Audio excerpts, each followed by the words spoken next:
All right, guys, today we are looking at two of the same cigar, same wrapper, cooked differently. What does that mean? You'll find out now. What up, Creekside fam? Welcome to the first ever Dave and Scott episode of Wrapper Leaf. Wrapper Leaf, that's what we're going with? But with an R, no W. Okay. Just Wrapper Leaf. Rapper, like we're rappers. Yeah, like we're rappers. We got some really cool things in our hands that I want you to tell everybody about, because today we're talking about something that I think is really cool, which is Mexican San Andres. Mexican San Andres, we have two of the identical internal blended cigars. Both have the exact same filler tobaccos, the same binder, and then we have one wrapped in a natural, and then we have one wrapped in a vaporizado or a cooked. The process is as simple as adding steam. Why growers do that is sometimes natural San Andres can be a little bit unsightly, and they use the process of cooking it in steam to darken it up, at which point it takes a little bit longer in the Polone, and then the process of cooking it itself is not too long, but they darken it up and give us that lovely kind of dark chocolate brown that comes in San Andres. okay. So it's good to note that just because it's Mexican San Andres doesn't mean that it automatically goes super dark with any level of fermentation. It's intentionally brought to a Maduro. Well, I mean, you could certainly darken it a little bit more with a standard quote unquote fermentation process, right? But at the end of the day, if you want that even kind of dark chocolate color, you're going to have to cook it. Most of the cigars that we know and love with San Andres on them, unless labeled natural, are most likely put through the steam process to give it a more even hue. Go ahead. I was going to ask, does it change the flavor? But that's what we're doing. That's kind of the exercise, right? So Kyle was kind enough to gift us these 4 sticks. Thank you, Kyle. We have one natural and one cooked. I'm going to flip this around real quick. I have. And you can see. Gotcha. I have done this exercise many times before, so I kind of know what to expect. I'm interested to see what your feedback is, honestly. So same exact blend, same size, same fillers, same binder. Technically same wrapper. Technically same seed varietal wrapper. I cannot confirm it's the same farm or anything like that, but certainly the same supplier. All of these tobaccos were rolled at Naxa. Okay. And the only difference between this and that are the level of fermentation on the wrapper. Well, I mean, yes. It's. I would say really the only difference is what they call the vaporizado process, which I believe just means steam. So they add steam. Yeah, it does. They add, or they cook the natural with steam, and it darkens, and then they put it back, into the bill. All right, I've only puffed the Claro, non-cooked. Yes, medium rare. Medium, yeah, mid-rare. Quarter inch in. So I'm gonna also do the same with this one and see if there's anything off the rip that's different. The profile should be somewhat familiar to you. Honestly, you know what I wish is I could do this with a blindfold on, because I'm already just gonna have bias, I feel. Or be inclined to just be like, oh yeah, it's more rich and sweet with the darker wrapper. But I'm trying to eliminate that. Well, it's case in point of consumer perception, right? I'm not going to give my opinion right now. I want you to get into them a little bit more. But we all love to take that cello off and see that dark chocolate color. Yeah. I mean, it's aesthetically pleasing. It looks the part of what the cigar is supposed to be. Like I said, the natural can be a little splotchy, not as aesthetically pleasing, as the cooked. So I don't. Warped does not have a natural San Andres, right? We've used it as far back as 2015 with El Oso Mama cooked. But Papa's not San Andres. No, not San Andres. Just Mama It's was. Habano Oscuro. Okay. Just the Mama was San Andres. And then we've used it Venture 1492, Companion, both cooked. Porto, Maduro. Maduro. Yes, Corto Maduro, obviously, and then all out of Aganorso, you're going to have bits of Havana de Capital cooked. So we are almost exclusively using cooked San Andres, which I find interesting because I've always kind of been enamored with natural-looking tobacco, but again, consumer perception. I don't know if I can get this. It's still a really nice look. The natural one is like still beautiful. It is, and there is some San Andres that is actually lighter than this one that we have right here.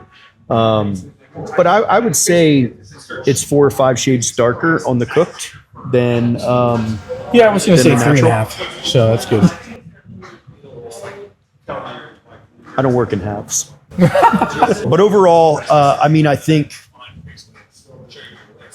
San Andres is a wonderful component to add to any cigar. It's one of my favorite wrappers that, is out there to use, but it certainly has some idiosyncrasies that make it different than processing Corojo or Habano, or even broadleaf. I would say broadleaf and San Andres, in my opinion, are probably 2 of the harder wrappers to process. This takes a little bit more time and a little bit more attention than maybe Corojo or Habano do. Why is that? Is it like the thickness of the actual leaves? I'm not all the way sure, but I believe it does have to do with the thickness of the wrapper. So right away, the darker one is sweeter to me. The flavor is not. Is it though? It's not. So this is what I'm saying. Like, it's hard because I know what I'm smoking, but I get more of like a cocoa-y, powdery sweetness. They don't taste, flavor-wise, they don't taste wildly different, but I get more sweetness. For me, you know what I'm going to do? go. I'm mixing them around in my, actually. Okay. I'm going to mix them. I've almost lost track. I'm not going to look at it. Just in my peripherals. Okay. I think you can tell anyway. By feeling it? I mean, it run your thumb over it. Yeah, this must be the lighter one. Yeah. There are different characteristics once it's cooked. You cannot ignore that.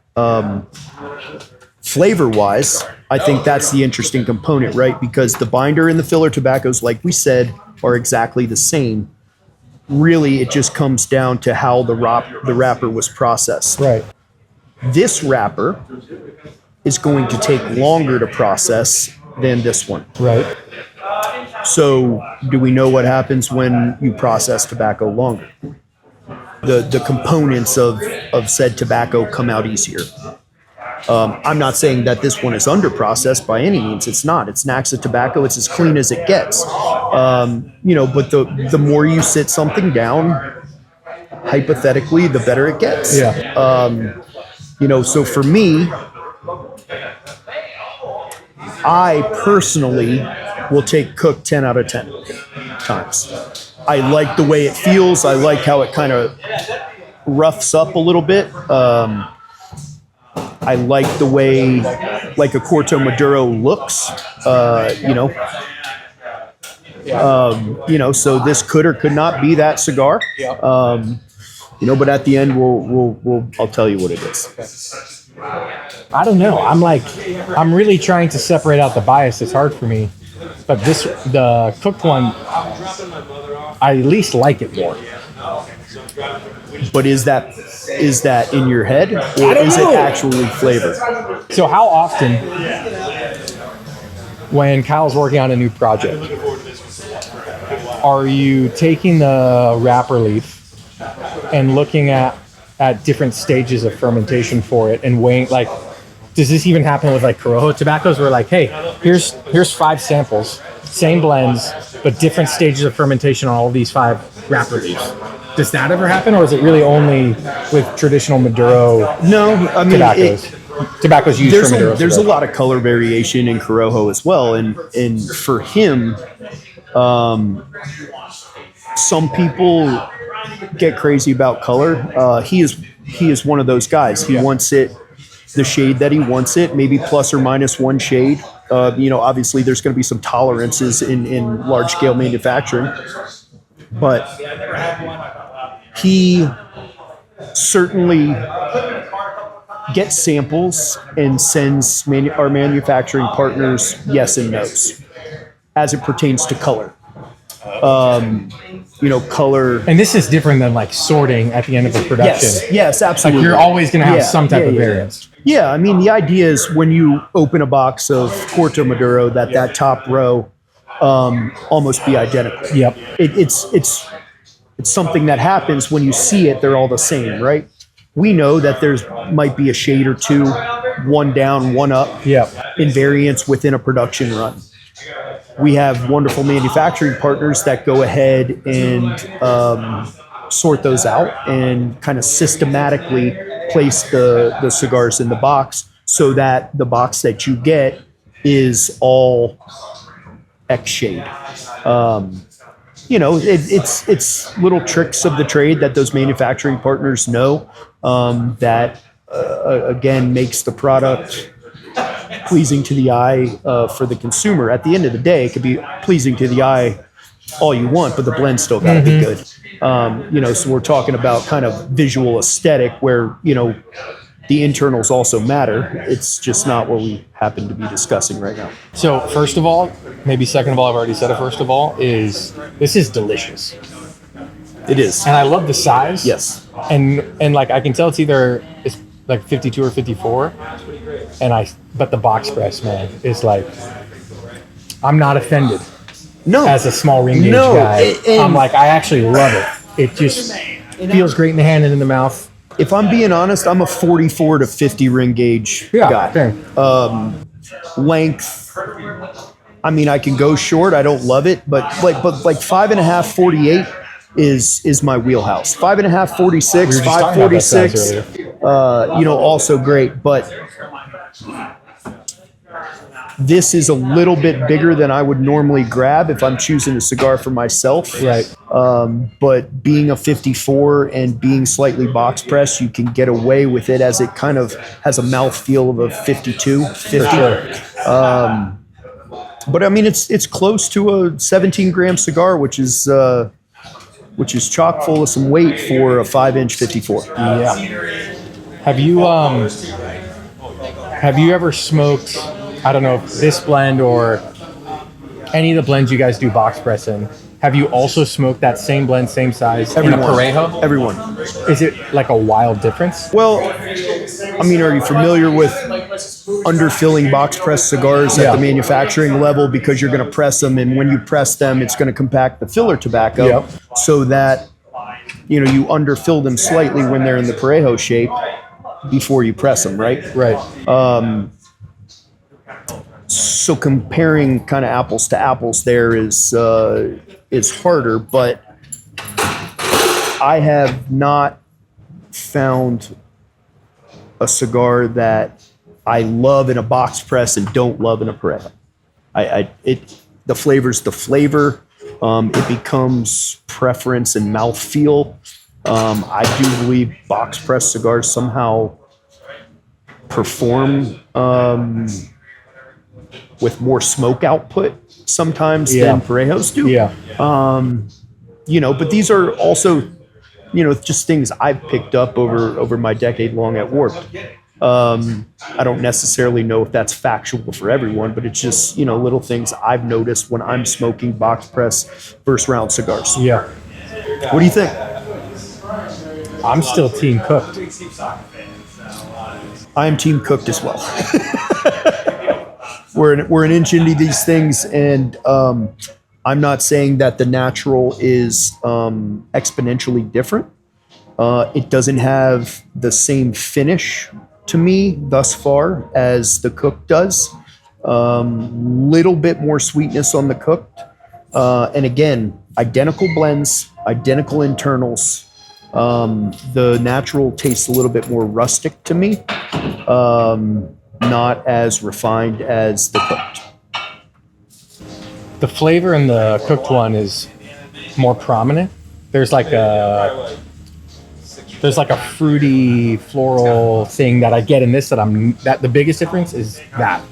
But we also know already that you have a natural affinity for that wrapper as in a cooked form. One of the cigars that you smoke a lot from us is Corto Maduro X46. Right.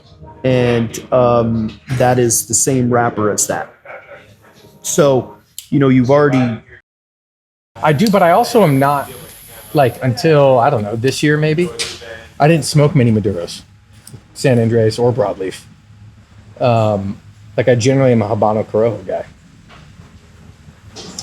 Well, I mean... So I would think that the more Habano shade of the San Andres it's would a be more Habano shade, but it's not Habano. No, it's not. Yeah. But it you would think that it would have more similar characteristics in how it tastes. But this one is just crazy. It's good. It's good, isn't it? You could or could not be seeing that at some point. It's so good. The natural, I don't mind it. It doesn't. The natural, I don't mind it. It doesn't finish like the cooked. I'm a big fan of San Andres. I have made that no secret. Venture 1492 Companion, great cigars out of Tabacalera La Isla. And if you have not, Companion. If you haven't smoked, I've smoked probably 100 of the Aganorsa, the bits of Havana de Capital. Yeah, phenomenal cigar. I actually don't think I've ever had that. It's a 6x50 box press. Box press, yeah, and plays like a 48 in your hand. Really well constructed with great internal tobaccos. Has a little bit of that Aganorsa signature taste, and performs wonderfully. So, to me, it's what do you like to look at? Although I would agree that there is ever so small flavor differences. Yes. I think it's more than just a visual thing, for sure. I would agree. In my opinion. I would agree. Yeah. I mean, in I'm not an expert in tobacco by any means, but I believe Kyle would mirror your sentiment in that there is, it's not even minute. It's a small difference. Yeah. It is a noticeable. I would argue that a lot of people could taste the difference. Okay, so if we just real quick put it on a A, B, C, D, E, F grade, Okay. right? Grade the cooked. A. Okay. That's great. Natural. B minus. Okay. I accept I'm a that. step and a half. Yeah. All right. I don't do halves, but I'm a step and a half. I have smoked natural San Andres on some blends of ours, where one in particular that comes to mind that I prefer it natural. Rare. But we've gotten, this is back in the day, we were thinking about, expanding the Cloud Hopper line out of Aganorsa, and we had gotten some samples of Cloud Hopper in San Andres. The natural one to me was great. It was more, more rustic, more, had a from the earth type of a flavor, which kind of is in line with that Cloud Hopper blend in the original Cloud Hopper blend. So it kind of fit in the scope. Never came to market, but I enjoyed, smoking the half dozen that I did. The San Andres cooked Cloud Hopper was great as well, but didn't really kind of gel in the line. It would have been great for something else, but not Cloud Hopper. There's some Medio in this beast. Is there? I don't know. Look, you tell me. I don't know. You'd have to ask Kyle. I don't do the blending. No, there's. I can't say enough about Naxa tobacco, man. I really can't. It's exceptionally clean. Their processing, yes, it's so clean. Their processing is, as good as I've smoked. Yeah. Their logistics is phenomenal as well. If I'm giving a Naxa plug. Go ahead. Go ahead. Just absolutely phenomenal people, phenomenal organization to be working with. We have had nothing but positive experiences with their tobacco. Have a lot of stuff in the queue from Naxa, which I am excited about. Not all of it San Andres either. Quite a few different seed varietals that were, Kyle's kind of been in the lab working on. But at the end of the day, this cooked San Andres wrapper is my favorite. Yeah. It's my favorite, and I'm not even just worked. If you take other brands too, I gravitate towards their San Andres products. And none of it is natural. Yeah. So I already kind of knew how this would go. I think if you smoke this independent of this, you'd like it, but might not have guessed that it's San Andres. I 100% would. Because again, if you slide your thumb down the cook. Tooth, man. Yeah, it's rough. Ooh. It's rough, and the cooked is velvety smooth. So they do a lot with that process, and to be honest, I've never seen them do it. I'm very interested in seeing them do it.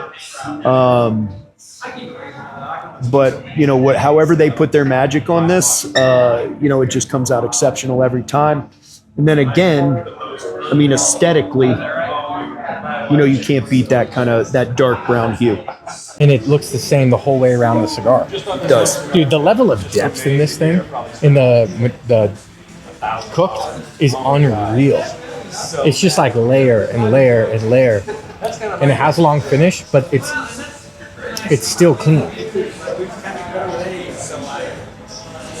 There's I think that's it too, smoking them side by side. There's just more that your palate takes in with this. Kyle's taught me a lot, about how to evaluate cigars. When I first started working for him as an account manager, it was, do you like it? Yes or no? And I always give him an honest opinion. Yes, most of the time. Now, as I've kind of developed,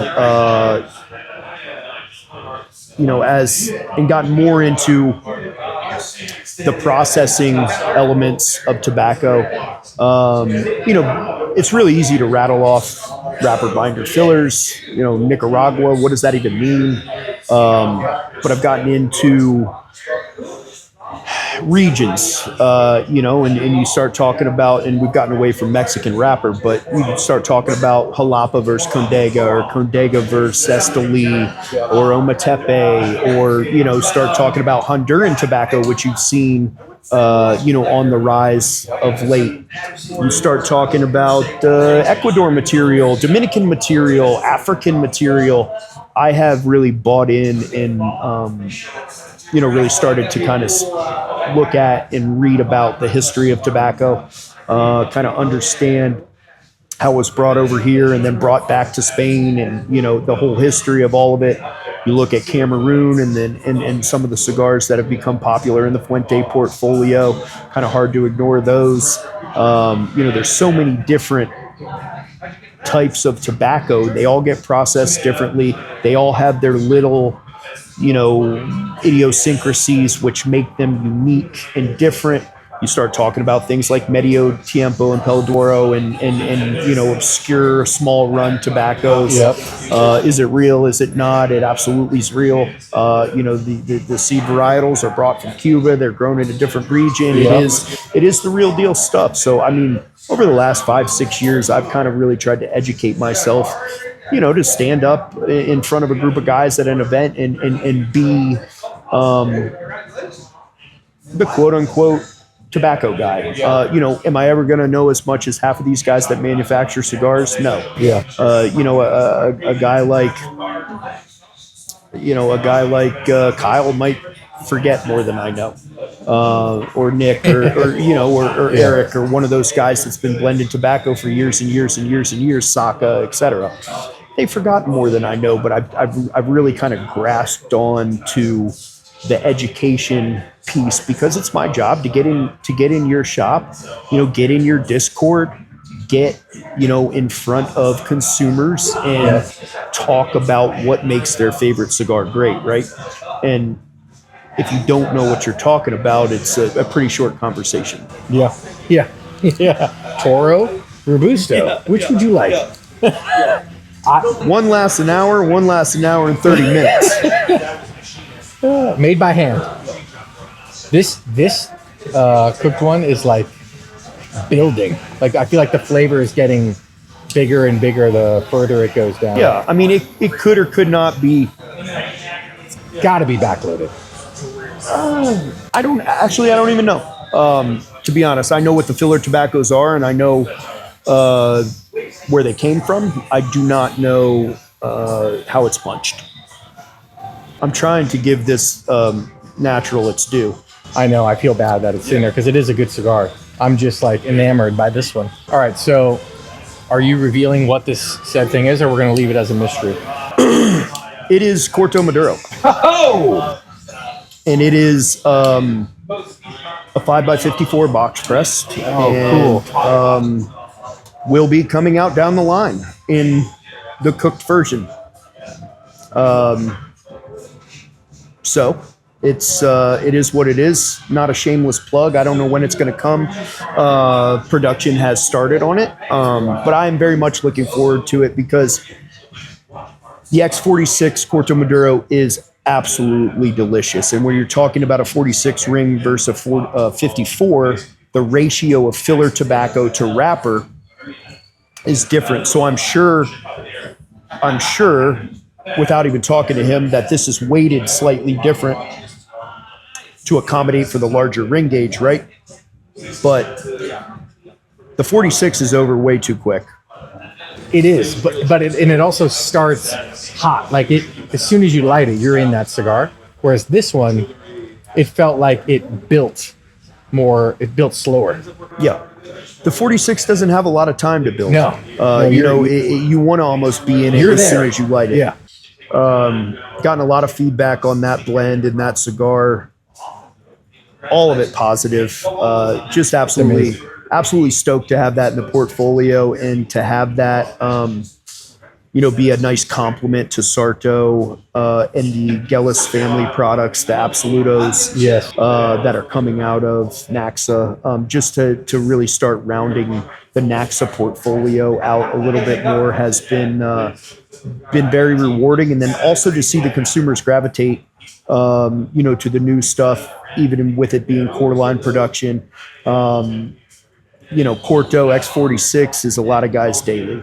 And in today's market, I'm one of those. In today's market with everyone new. Yep. You're not trying to be somebody's everyday cigar anymore, although I hope I am. Yeah. I'm just trying to slide into your rotation. The dynamic of the younger cigar smoker has certainly changed, right? The 55, 60-year-old guy that runs in your humidor, grabs the same box of Fuente every, once a week is, I'm not saying done, because those guys are still kicking, and I wish them the best. But it's definitely not common anymore. No, it's a wide smorgasbord or buffet is what these guys are smoking. And you're trying, and as manufacturers, whether it be us, a John or a Steve, a Skip, it doesn't really matter. You're trying to get market share. And having a cigar stand on its own 2 feet is absolutely necessary to get the repeat buy. And Corto Maduro, I'm currently sold out of it. And, That's awesome. We had a forecast, for 6 months on that. It disappeared in 2.5. So at the end of the day, that's a great problem to have. And certainly adding a size that, is not Corona-ish, I think will only add more exposure, to the market. And you know what else is like even the guys who smoke larger cigars like this and bigger, they want Maduros and they want them like Toro Gordos, whatever, 54 plus. We've got them on Corto Maduro right now. And it's like they're always reluctant every time. They're like, I'm not smoking that. And it's like, you're going to smoke it. And then they smoke it and they're like, this thing's amazing. So I think when the bigger size comes out too, you're going to see like the brand's just going to keep growing. The Corto Maduro brand is just going to. For me, it's deja vu. It's deja vu with the original X46 and the 52. And the 52 and the X50. Don't forget the X50. Hey, don't forget the X50. People. If you know, you know. We put out that 46, and I can't remember what the price of it was at the time that it was released. Right? $825. Probably. Stop. But it probably was. Yeah, maybe. And you hear, I got to smoke 2. Okay. Smoke one first. Yeah, and got a lot of blowback for that size. And if you think about the time that we came out with this cigar, it was a lot of 6x60, 770. Yep. Kind of, it was in that time that those were, getting machine gunned out by big guys. And you've seen a little pullback, in my opinion, from that large gauge stuff. But at the time, people are machine gunning out 60 and 70 rings. Kyle puts out a 4.5, by 46 box press, so it looks even smaller. Yeah. And they ate it up, and it was just a wonderful cigar to add to the Aganorsa part of our portfolio, and still is in top 3 in sales for us every year. This thing's a banger. It's awesome. All right, well, it's been answered. It has. We didn't get at least between the two of us. Yeah, we didn't get as far as I wanted in the cigars, but I really already knew how this would go. It's the Naxa San Andres that they procure from their Mexican partners. I think is just absolutely phenomenal. And whether you get it in the cooked or the natural, I think they're both good. But I'm taking that. I'm taking the dark one, 10 out of 10. Same. Well, thank you for the education. No problem, my man. I enjoyed it. Creekside fam, be on the lookout. Corto X54. Coming soon. Soonish. Be on the lookout. Peace.